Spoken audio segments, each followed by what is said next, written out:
Content creator Taju ভাই আপনাকে বলছি, আপনার ওয়াইফ আপনাকে ছাড়ি চলে গেছে। এখন আপনি চিন্তা আছেন বিয়ে শাদী করলে আবার আপনাকে কেউ ছাড়ি চলে যায় কিনা। এমন ফ্যামিলির একটা মাইয়া বিয়ে করবেন যে মাইয়া আপনাকে ছাড়ি কোনোদিন যাবে না। এমন ফ্যামিলিতে একটা সম্পর্ক করবেন যে ফ্যামিলি থেকে ওই মেয়েকে বলা হবে নিজের হাজব্যান্ডের বাড়িতে মানিসি নিয়ে চলল, নিজের হাজব্যান্ডের বাড়িতে ভালো মতো চলল, ওইরকম একটা ফ্যামিলিতে আত্মীয়তা করে আপনি বিয়ে করে নেবেন। কিন্তু কি জানেন, টাকা পয়সা এলে টোকাবেন না, বড় লোক টোকান। কিছু বড় লোকের মাইয়া আছে মানুষকে মানুষ মনে করে না, কিছু গরিব আছে হঠাৎ বড় লোক হয়েছে তারাও মানুষকে মানুষ মনে করে না।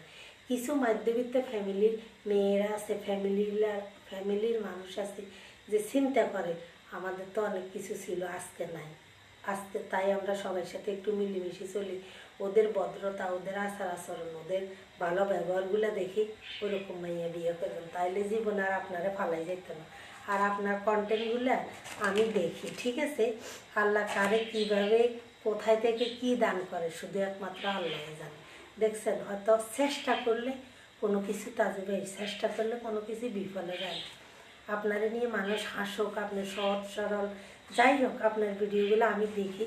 আপনার ব্রিজ নাই, তারপরে যে আপনাদের ওই দিকে নদী নালা আপনার দেখান, আমার খুব ভালো লাগে। আমাদের নোয়াখালীর ভিতরে কোনো নদী নালা নাই, সেই জন্য আপনার ভিডিওগুলো আমি খুব দেখি, আমার ভীষণ ভালো লাগে। আমার এই ভিডিওটা যদি কোনো কারণে